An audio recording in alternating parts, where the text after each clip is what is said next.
മുൻകാലങ്ങളിൽ കരാത്തെ വെറുംകൈ മുറകളോടൊപ്പം ആയുധ പരിശീലനങ്ങളും ഉണ്ടായിരുന്നു.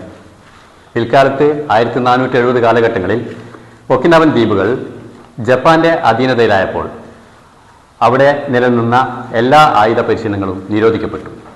വർഷങ്ങൾക്ക് ശേഷം അവ ക്രോഡീകരിക്കപ്പെട്ടു. അതാണ് ഇന്നത്തെ കൊബുദോ. കൊബുദോ എന്ന വാക്കിൻ്റെ അർത്ഥം ആൻഷ്യൻറ്റ് മാർഷൽ വേ എന്നാണ്. അതിൽ പല വെപ്പൺസ് ഉപയോഗിക്കുന്നുണ്ട്. അതിൽ വളരെ പ്രധാനപ്പെട്ട ഒരു വെപ്പണാണ് സായ്. ഈ ആധുനിക കാലത്ത് ഇത്തരം ആയുധങ്ങൾ വേറൊരാളുടെ നേരെ പ്രയോഗിക്കുക എന്നത് ധാർമ്മികമായും നിയമപരമായും സാധ്യമല്ല.